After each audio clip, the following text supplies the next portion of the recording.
ಕೊರಗಜ್ಜನ ಕೃಪೆ, ಮಣ್ಣಿನ ರಾಶಿಯಲ್ಲಿ ಚೈತ್ರ ಕಳೆದುಕೊಂಡ ಚಿನ್ನದ ಉಂಗುರ ಕೂಡಲೇ ಪತ್ತೆ. ಎಲ್ಲರಿಗೂ ಟೊಪ್ಪಿ ಕನ್ನಡ TV ಯೂಟ್ಯೂಬ್ ಚಾನಲ್ಗೆ ಸ್ವಾಗತ ಸುಸ್ವಾಗತ ಅಂತ ಹೇಳ್ತೇವೆ. ಶುರು ಮಾಡೋಕ್ಕಿಂತ ಮೊದಲು ಯಾರೆಲ್ಲ ನಮ್ಮ ಯೂಟ್ಯೂಬ್ ಚಾನಲ್ ಮೊದಲು ನೋಡ್ತಿದ್ರಿ ಅವರೆಲ್ಲರೂ ಸಬ್ಸ್ಕ್ರೈಬ್ ಮಾಡ್ಕೊಳ್ಳಿ, ಮತ್ತಲ್ಲೇ ಪಕ್ಕದಲ್ಲಿರೋ ಬೆಲ್ಲೈಕನನ್ನು ಪ್ರೆಸ್ ಮಾಡಿ.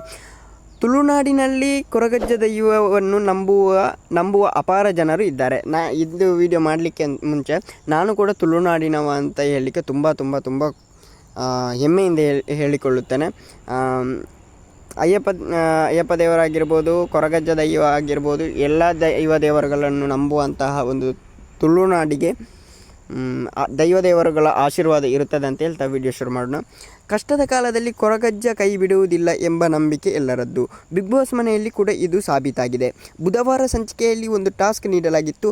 ಹಸಿ ಹಣ್ಣಿನ ರಾಶಿಯಲ್ಲಿ ಆಟ ಆಡಬೇಕಿತ್ತು. ಈ ವೇಳೆ ಚೈತ್ರಾ ಕುಂದಾಪುರ ಅವರ ಚಿನ್ನದ ಉಂಗುರ ಕಳೆದು ಹೋಯಿತು. ಉಂಗುರ ಮಿಸ್ ಆಗಿದೆ ಎಂಬುದು ಗೊತ್ತಾದ ತಕ್ಷಣ ಸಿಕ್ಕಾಪಟ್ಟೆ ಚಡಪಡಿಸಿದ್ದರು. ಆಗ ಅವರು ಮನಸ್ಸಿನಲ್ಲೇ ಕೊರಗಜ್ಜನ ಪ್ರಾರ್ಥನೆ ಮಾಡಿದರು. ಇದು ಚೈತ್ರಾ ಪಾಲಿಗೆ ತುಂಬ ಮಹತ್ವದ ಉಂಗುರ. ಹಾಗಾಗಿ ಅವರು ಉಂಗುರ ಕಳೆದುಕೊಂಡ ತಕ್ಷಣ ಆತಂಕಕ್ಕೆ ಒಳಗಾದರು. ರಾಶಿಯಾಗಿ ಬಿದ್ದಿದ್ದ ಹಸಿಮಣ್ಣಿನ ಚಿಕ್ಕ ಉಂಗುರ ಹುಡುಕುವುದು ನಿಜಕ್ಕೂ ಸವಾಲಿನ ಕೆಲಸ. ಅಷ್ಟು ದೊಡ್ಡವಾದ ಬಿಗ್ ಬಾಸ್ ಮನೆಯಲ್ಲಿ ಉಂಗುರ ಮಿಸ್ ಆದರೆ ಮತ್ತೆ ಸಿಗುತ್ತಾ ಎಂಬುದು ಎಲ್ಲರ ಅನುಮಾನ. ಆದರೆ ಕೂಡ ಎಲ್ಲರೂ ಹುಡುಕಲು ಪ್ರಯತ್ನಿಸಿದರು ಅಂತಲೇ ಹೇಳ್ಬೋದು. ತಮಗೆ ಈ ಉಂಗುರ ಎಷ್ಟು ಮುಖ್ಯವಾದದ್ದು ಎಂದು ಬಿಗ್ ಬಾಸ್ಗೆ ಚೈತ್ರಾ ಅವರು ಹೇಳಿದರು. ಅಲ್ಲದೆ ಹೇಗಾದರೂ ಉಂಗುರ ಹುಡುಕಿ ಕೊಡಿ ಎಂದು ಮನವಿ ಮಾಡಿಕೊಂಡರು. ಕೆಲವೇ ಸಮಯದ ನಂತರ ಬಿಗ್ ಬಾಸ್ ಆ ಉಂಗುರವನ್ನು ಹುಡುಕಿ ಕಳಿಸಿಕೊಟ್ಟರು. ಉಂಗುರ ಸಿಕ್ಕ ಖುಷಿಯಲ್ಲಿ ಚೈತ್ರಾ ಅವರು ಕುಣಿದಾಡಿದರು. ಅಲ್ಲದೆ ಕೊರಗಜ್ಜ ದೈವರಿಗೆ ಧನ್ಯವಾದ ತಿಳಿಸಿದರು.